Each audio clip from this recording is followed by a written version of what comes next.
Mark Thiessen is the former chief speechwriter for then President George W. Bush and his defense secretary Donald Rumsfeld. He joins us now, as does CNN contributor and Daily Beast contributor, and what else do you have? Newsweek contributor John Avlon, who does it all. He joins us too. John, let's start with you. Was Mr. Romney's speech more for an international, global audience or a domestic one? It really was an international audience. It was very strikingly a foreign policy speech focused on laying out his vision for foreign aid. Governor Romney produced something called the Prosperity Pact, trying to tie U.S. trade policy to development aid. And it was admirably specific in a vision. Governor Romney hasn't always put forward specific policies beneath his campaign rhetoric, but this speech really did. It was geared toward an international audience, but it really laid out a specific vision for foreign aid. And Mark, I found it interesting when he talked about this Prosperity Pact. He said he wanted to work with private enterprise, and not government, right? And he talked about microfinance, and that's usually taken care of by USAID, which is a government agency. But Mitt Romney has a different vision. Yes, he does, and I think it was a fascinating speech. You know, when I first saw what the subject of the speech was going to be, I was thinking, why, 5 weeks or so before an election, is he giving a speech on foreign aid? I mean, it's probably nothing has less support in the United States right now, both on left and right, quite frankly, than foreign aid. But I thought it was fascinating what he did here. The first thing he did is yesterday he spent a lot of time criticizing President Obama's foreign policy in the Middle East. Today he laid out an alternative vision. He talked about how he's going to address the challenges of radicalism in the region by helping the youth unemployment rate in these countries that drives people to radicalism, the hopelessness and all that. And so I think he laid out today was the coda to yesterday, which is, what is my vision for this region. And the second thing is that there was a subtle tack to his domestic agenda. He told that story about the young man who in Tunisia who sparked the Arab Spring, and he said that the officials were bothering him and slapping him, and he said to them, all I want to do is work. And that's true across the Middle East. That's also true across the United States. All people want to do is work. The unemployment rate is above 8% for 43 months. People want to work here. And he gave a very eloquent speech about the power of free enterprise. And, he was talking about foreign aid and how aid can only help create jobs for a certain amount of time, but then the money runs out. That's a very subtle but effective critique of the stimulus and Obama's domestic agenda. So I think he was delivering a very eloquent defense about how his domestic and foreign policies are intertwined. And John, he also touched on Iran, although he didn't mention Iran by name, but he talked of an unspeakable evil. I found that interesting.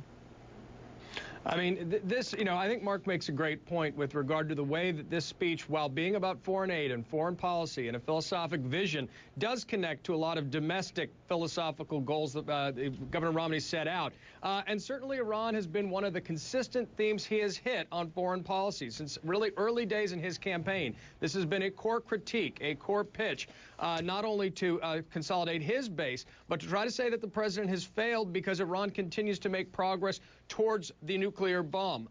But I think the key part of this speech, it was not a saber-rattling speech. This was an alternate vision for foreign policy connecting foreign aid to economic liberalization. And to that extent, it did hit on a lot of those themes, including Governor Romney's obviously very heartfelt philosophic belief in the transforming power of work, both at home and abroad.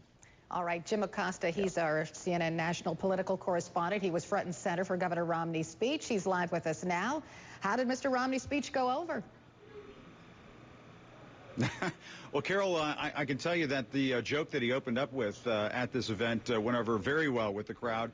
We don't hear Mitt Romney telling a whole lot of jokes out on the campaign trail, and he opened up with that remark that being introduced by Bill Clinton can do a man a whole lot of good, reference obviously to the Democratic convention and Bill Clinton's speech there on behalf of President Obama. And then he went on to say that he can expect a bounce any day now. So that went over well.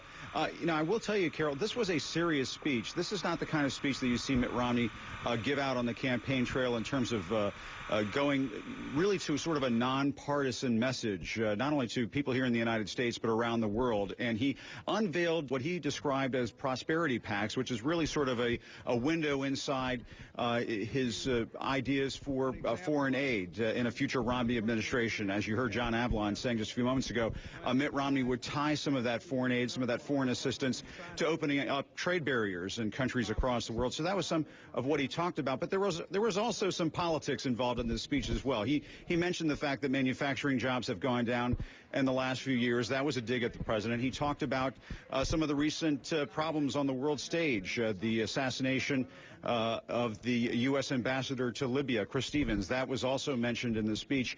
And then at the very end, Carol, it was striking. He went right after the leader of Iran, Mahmoud Ahmadinejad, calling him basically a voice of unspeakable evil in the world and someone who is threatening the state of Israel. That is something that fits neatly into Mitt Romney's foreign policy riff out on the campaign trail. He talks about Iran all the time, and he did not let that opportunity go by today. I know, it reminded me of that evil empire thing. You know what I'm talking about. Jim Acosta reporting live for us.